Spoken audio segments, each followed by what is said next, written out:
Why are some children better at sports, others better at math, others better at playing an instrument, reading, painting? The answer is very simple because every person has his or her own motivations and also his or her own talents. Good afternoon, everyone. My name is Oslin, and welcome to this video in which we are going to talk about an interesting topic. There is the theory of multiple intelligences presented by Howard Gardner. In this occasion, this time, we are going to refer to multiple intelligences and how to maximize them through the remote learning that we are living right now because of the pandemic and because of the quarantine. So if you are interested on knowing how to maximize these kind of multiple intelligences in your students, keep watching. First of all, I want to explain you the theory of multiple intelligences presented by Howard Gardner. This theory suggests that traditional psychometric views, the IQ test for measure the intelligences that we already know, are too limited for him.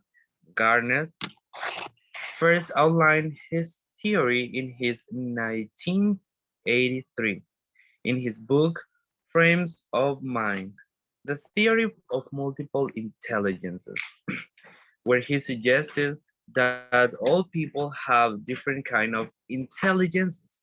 So he thought that we cannot be measured or our intelligence cannot be measured by an IQ test in which you will find that you are in a high level of intelligence or in a low level of intelligence.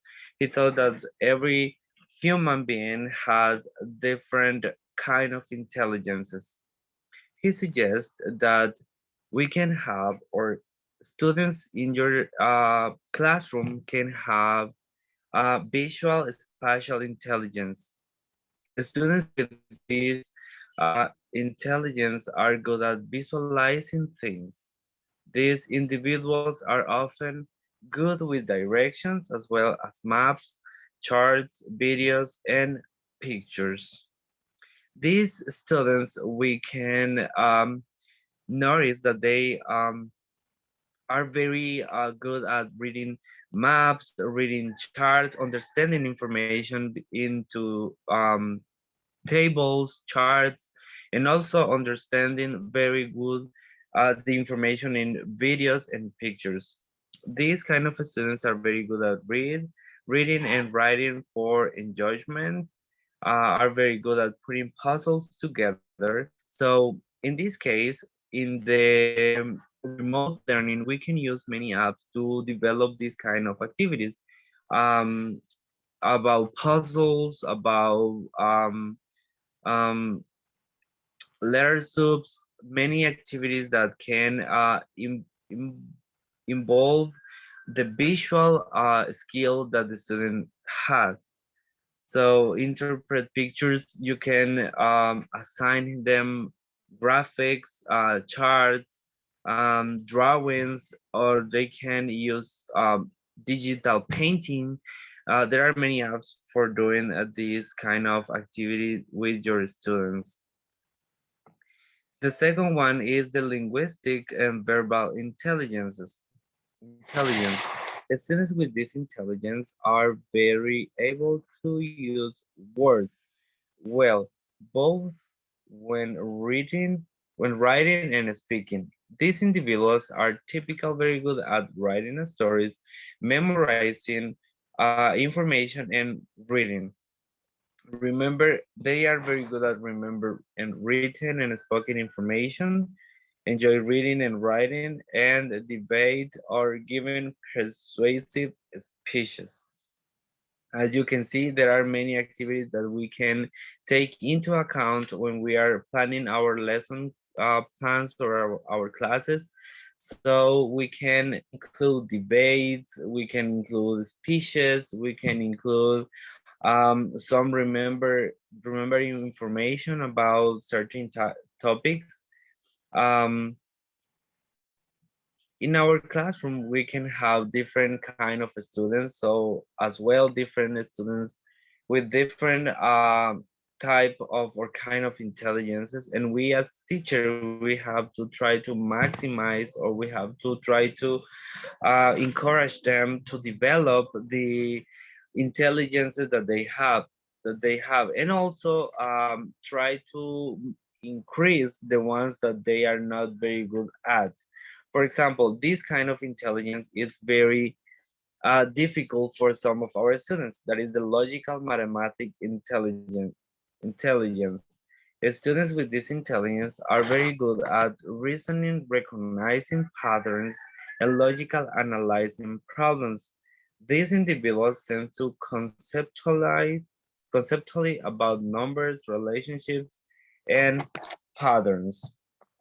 As you can see, we can use many programs in the computer for make them develop their solving problem skills.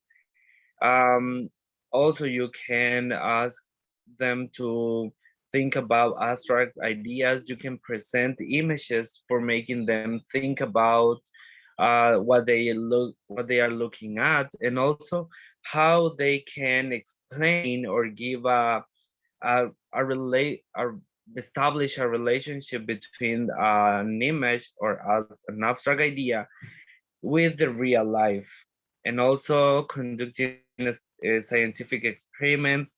In remote learning, it's kind of difficult to make students create these kind of experiments because they are not in the classroom, but you can tell them for asking help to their parents or their um, siblings that are older than them. Um, and as you can see, can solve complex computations. In this case, there are students that are very, very good at using the computer, using apps, using platforms. So you can take advantage of this being a teacher. This one is another one that is quite difficult to develop in the remote learning because your students will be in the other side of the screen. But how can I develop body kinesthetic intelligence? First of all, we have to know what this intelligence is about. That is, students with this intelligence are said to be good at body movement, performing action, and physical control. People who are strong with this area tend to have excellent hand, hand-eye, and coordination and dexterity. Students with this intelligence are skilled at dancing and sports, enjoy creating things with his or her hands, have excellent physical coordination, remember by doing rather than hearing or seeing. There are some students that will remember things when they are using their body. So this kind of intelligence involves knowing through movements, knowing through using the body. For example, you can ask them for recording videos, you can ask them for making a presentation. It doesn't matter that we are in this quarantine receiving classes by through a computer, but I think that we can ask them to do this kind of presentation or performance in which they can use their body, the their whole body to explain or to learn about new things. The musical intelligence, this is we can say that one of the most common intelligences, but not too common, because um, this intelligence, or the students who has this intelligence, are very good at thinking in patterns, rhythm, and sounds.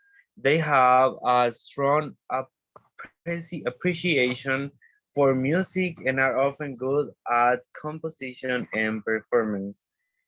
They will enjoy singing and playing musical instruments, recognizing musical patterns, remember songs and melodies, have a rich understanding of rhythms and notes. As teacher, we have the music as one of our best friends to teach English in this case. Why? Because through music or through songs is very interactive, and it's not boring for students to learn the language. But musical intelligence can be developed or maximized in a very easy way, because we have quite quantity of music or songs that we can use in our classroom. For example, we can use music for children that are very interactive, very moved. So students can learn this kind of songs, and also at the same time learn the language. So musical intelligence represent for children one of the most attractive way of learning, because they are hearing, they are using the spoken language, and also they can use their body through these kind of activities. You can assign songs, or you can ask them to write a songs over above of music, a track that is already made.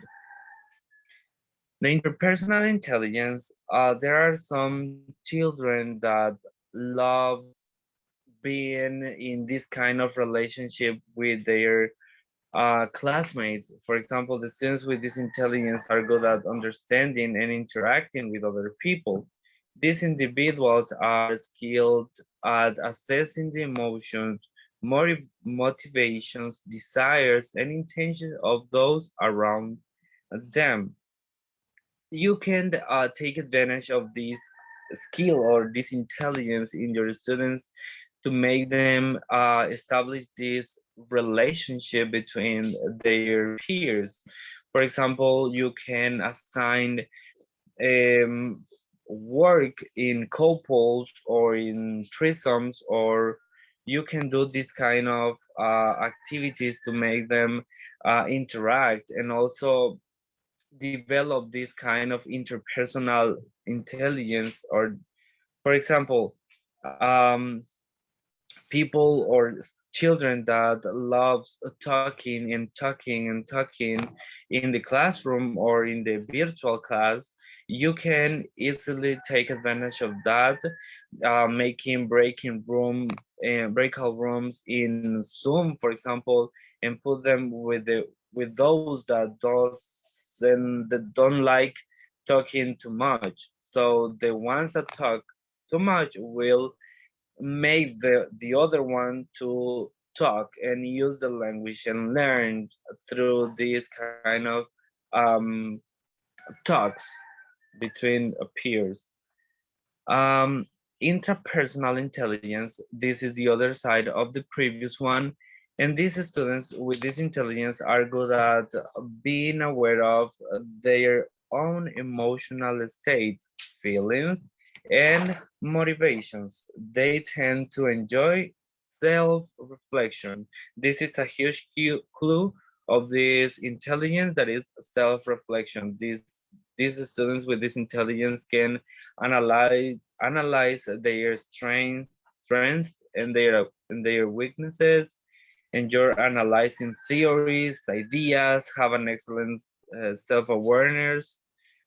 So with these students, you can assign a controversial topic or a difficult topic, and they will make a very argumentative conclusion of this topic because they are very aware of the world in which they are living in.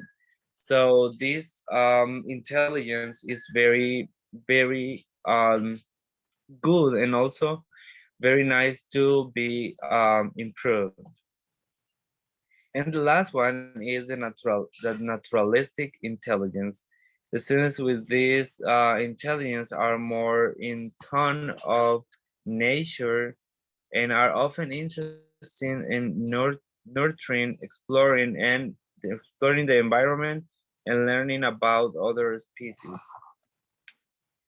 So with this, you can say this is very difficult because we are in a remote learning, but no, you can ask them, for example, recollect different kind of sheets, different kind of flowers, different kind of um, you can tell them go out of your house and look for different rocks, different kind of plants.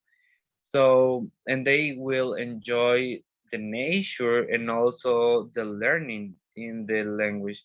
So this intelligence refers more when this intelligence is more when we are in the classroom, so we can take them out of the classroom and develop the class there, so they can have a real contact with the nature.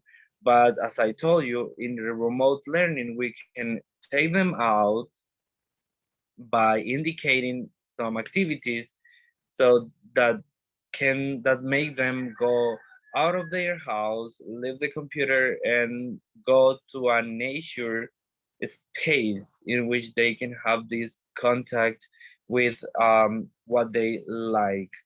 So these are the eighth kind of or type of intelligence according to Gardner. I hope that we have learned about this, how to develop these intelligences in this remote learning that we are facing. And see you